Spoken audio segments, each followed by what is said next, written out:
As I told you a moment ago, this is not a good segment for your children to be hearing, so now would be a good time to hustle them out of the room. We've been reporting to you over the last few months about abortionist Brian Finkel in Arizona, or Phoenix, Arizona, who was accused last October of sexually abusing his patients. He was charged with 17 counts of sexual impropriety. Held on $200,000 bail. I want to give you a little update here. Held on $200,000 bail.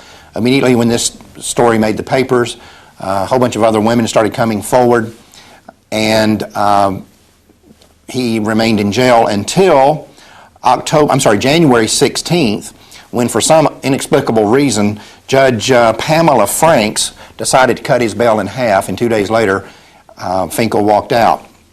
By this point, more than 100 women had come forward and told the authorities that he had sexually abused them, and the local grand jury filed 50 more counts of sexual misconduct against Finkel, and he was rearrested, and this time held on $650,000 bail.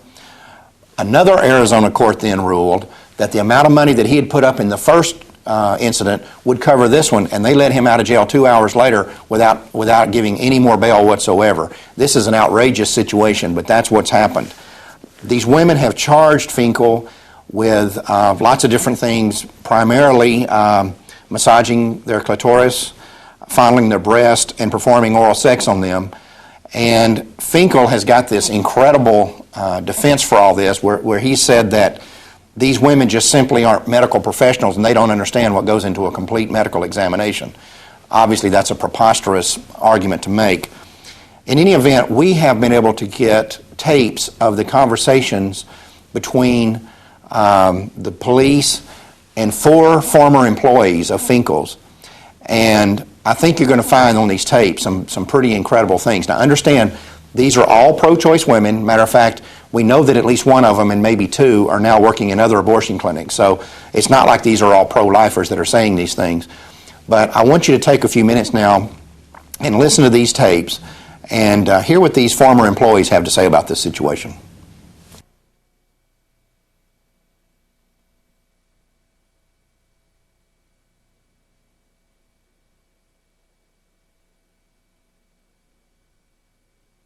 He did a lot of inappropriate things. For instance? For instance, when the patient would be under sedation, he'd sedate him with IV Valium. Right. We'd go out in the room for about 5 or 10 minutes, less than 10 minutes, right, to give the sedation time to work. That's that twilight sleep. Right. Right. After we did the procedure, we'd try to wake the patient by shaking or asking her how she's doing, because it's just twilight. It doesn't really put you under. Right.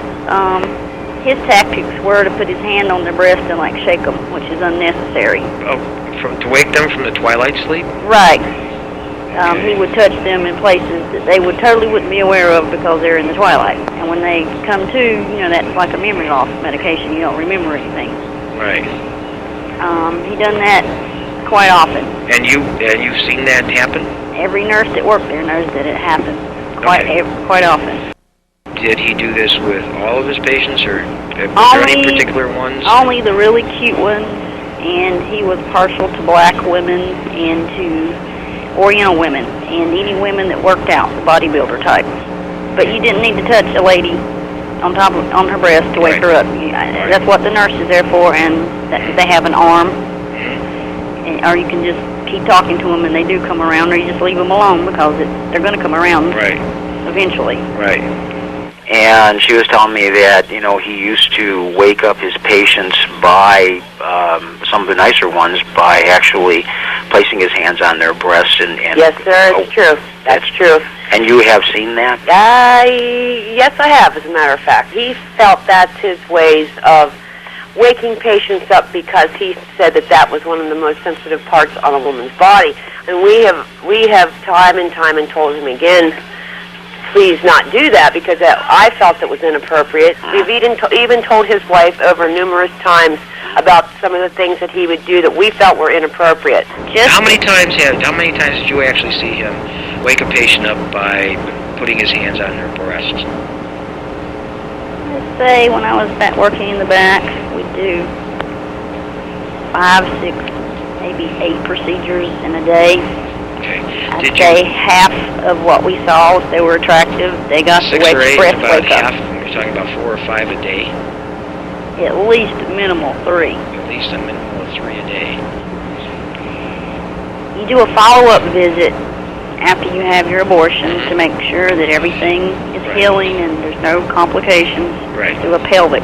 Right. There's no need for a breast exam at that time. But if the woman was attractive, he'd have us have her top and everything off for a total full breast and bottom exam. And I never understood that because that is unnecessary whenever all you need to check is her bottom. Right. I agree with you. And it was with the attractive women he would do this. And you could bank your money on it when you go in the room. The woman's attractive. He's going to do another breast exam at the follow-up visit. I understand that what he refers to as housekeeping duties, where you clean the utensils and the things you do after the abortion procedure. Have there been times when you have left the room and have come back and he had been there alone with the patient? Yes, sir. Okay. Alrighty. We would yell at him about that, but you know, he's our boss. What can we do? He's the doctor. Oh, I understand. After the abortion, he leaves, Right. and then we clean up the girl. We set her on the table, make her comfortable, get everything together, clean up our area Has he ever in been the room, and was then he we ever- leave for like 10 minutes and Okay. wash our dishes. Have you ever come back into the room when he's there and you've been out doing those housekeeping things that he calls? Uh-huh. Okay, so there are times when you've been out doing the cleanup, cleaning up the instruments and doing all those things that are necessary to do that you have to do, and he has been in the room alone with the patient? I have walked in on him rubbing the inner sides of her thighs while her legs were in the stirrups. The patient totally unaware because she was in the deep twilight at that time. Had you ever seen him, okay, the manipulating, rubbing, or flicking of the clitoris area, basically I'm looking at a sexual assault. Because it is... It is inappropriate. I know, sir. You're right. And have you seen that happen? Yes, I have. I mean, I can't lie. I just really can't. I see. I've got cases that shows a history of him rubbing, manipulating, or flicking the clitoris of a female patient. Yes. Okay. And you saw him do that. Yes. And did that happen every time that he would do a pelvic exam?